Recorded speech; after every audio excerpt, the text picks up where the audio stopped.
Saya bilang lebih mudah ya. Komunikasi itu alat, ya kan? Yang suka nggak suka, kita setiap saat itu berkomunikasi dengan cara kita masing-masing. Tapi yang kedua adalah relasi. Nah, ada beberapa hal yang perlu kita bangun ya. Pertama, bahwa setiap orang memiliki tujuan yang positif. Nah, harus ingat ya. Saya sering ditanya dulu, kalau ada orang misalnya, Pak, ini punya bawahan kacau nih Pak, nggak benar kerjanya. Saya bilang gini, Pak, sebenarnya setiap orang yang masih mau datang ke tempat kerja, itu masih punya, walaupun cuma sedikit, niat untuk kerja. Gitu ya, niat untuk kerja.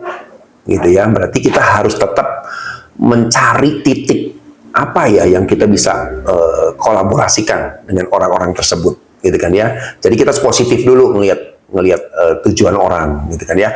Contoh kita berdebat, ya. Kita ingatkan kemarin ya, bahwa kita ini ada perbedaan kepribadian dan perbedaan kepentingan yang membuat kita selalu konflik, gitu kan ya.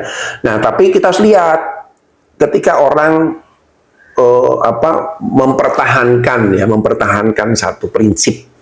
Itu kan dari kacamata masing-masing. Keuangan dengan prinsip jaga uang, perawat dengan prinsip pelayanan, ya kan? Bagian radiologi dengan prinsip efisiensi alat. Gitu, semua punya kepentingan positif sebenarnya. Kalau kita mau lihat positif.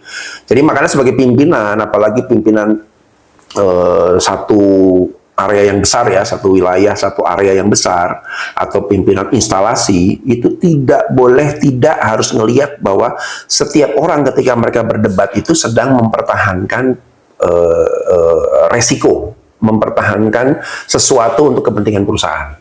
Jadi kita nggak boleh belat sebelah, bela yang ini, nyalahin yang ini, bela yang ini, nyalahin. Nanti dulu, kita lihat dulu, oh benar kok, dia benar jaga ini, dia benar jaga ini. Lebih baik kita cari titik temu kolaborasi. Yuk, sudah selesaikan ya. Nah, jangan panjang-panjang lagi, selesai sampai sini, salaman. Besok bisa muncul masalah yang sama lagi, namanya juga beda kepentingan.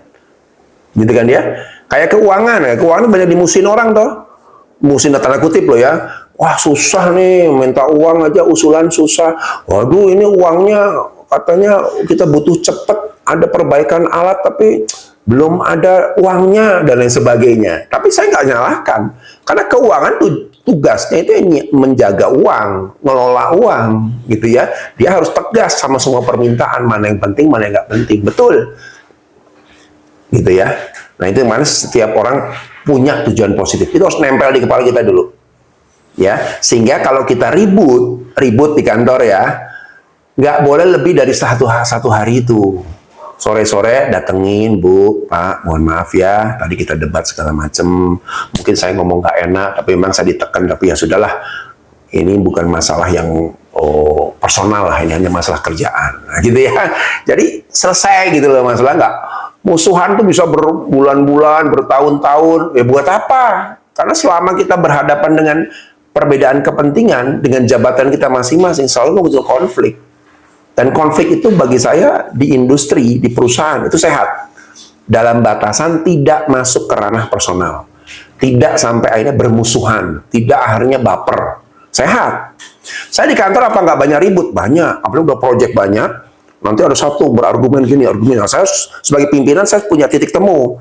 Oh, dia benar juga sih maksudnya gini. Yang ini, oh iya dia benar maksudnya ini. Kenapa ya nggak klop? Oh mungkin saya putuskan ya udah begini aja deh. Ya sudah. Tapi ya udah itu ya mereka baikan lagi. Nanti ada masalah lagi. Ini begini pandangannya, ini pandangannya begini. Saya nggak berbelat sebelah. Semuanya positif kok. Maksudnya benar untuk tujuan perusahaan, tujuan proyek bisa beda semua. Ya udah saya putuskan. Oke ya. Yuk ini benar, ini benar. Yuk kita sepakati yang ini ya supaya kita bareng-bareng. Oke Pak, siap Pak. Jadi kita tugasnya itu mengambil satu keputusan yang membuat reda semua masalah. Karena decision-nya di kita. Karena kalau decision-nya di mereka yang tadi, terus berbeda, berdebat terus. Nggak nyambung-nyambung, gitu kan ya.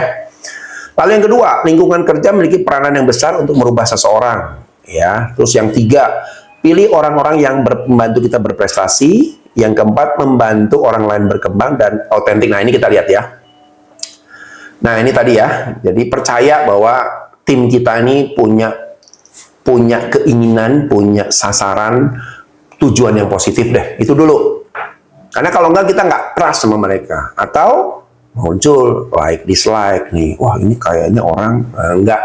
Kadang-kadang kita harus bisa bedakan ya antara niat buruk dengan konflik pekerjaan. Ya, hati-hati nih. Kalau niatnya sudah buruk, itu udah masuk ke ranah yang clear, fraud misalnya. Wah, ini mau fraud nih, oh, udah fraud, kejahatan nih. Nggak ada ampun, betul. Tapi kalau hanya sekedar konflik karena kepentingan, yuk jangan kita jadi malah mempertajam gitu ya, dengan berat sebelah, jangan. Yuk kita kumpul, jelaskan. Sekarang jangan nanya begini, kenapa alasan kamu ngambil keputusan begini? Ya Pak, soalnya menurut saya begini. Oh benar, benar. Jangan salah, benar itu. Anda kenapa kok tadi berdebat sama ini? Karena menurut saya Pak, kalau ini kita paksakan pasti akan begini. Oh benar. Lalu saya jelaskan, ya, yang ini benar, yang ini benar. Tapi karena kita urgent, ini harus ambil keputusan, saya ambil keputusan yang ini. Sepakat ya? Oke, ya udah, Anda salaman ya, selesai, oke? Terima. Nah itu tugas kita, bukan, wah ini nggak benar, ini yang benar. Ah, ini mulai nih atasan jadi membuat masalah tambah tajam. Nah mulai nanti lama-lama like dislike nih. Oh kalau dia walaupun salah dibela, aku salah-salahin. Nah ya sudahlah, aku diem aja. Muncullah orang-orang yang apatis kalau kita nggak bisa ngelola tujuan positif masing-masing orang. Ya gitu. Saya malah senang.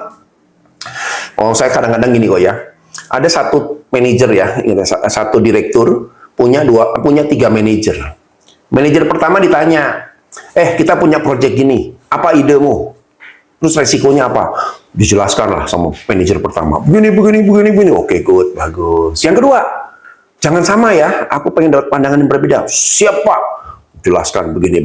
Wah, good. Ya, walaupun berbeda ya, tapi nggak bisa begini, nggak bisa. Oh, nggak apa. Saya penting dapat pandangan berbeda. Manajer ketiga ditanya, gimana? Saya sih ikut aja dengan manajer pertama Pak, kayaknya udah bagus itu. Ya sudah, akhirnya direkturnya ngasih surat resign. Ya Anda mundur aja deh. Karena Anda tidak diperlukan. Karena yang saya butuhkan adalah semua informasi yang berbeda-beda dan apa adanya supaya saya bisa ngambil keputusan. Dan saya bisa ngambil keputusan yang terbaik. Tapi kalau Anda cuma, iya Pak, ikut yang lain, ikut yang lain, berarti kita nggak punya kontribusi apa-apa. Gitu ya. Nah, sikap itu harus dimiliki oleh kita sebagai leader. Karena kalau kita hanya pengen mendengar yang enak-enak aja, hati-hati. Ya, ingat. Kita akan jadi leader yang terjerumus kalau kita hanya senang mendengar berita baik. Tidak suka dengar berita yang tidak baik.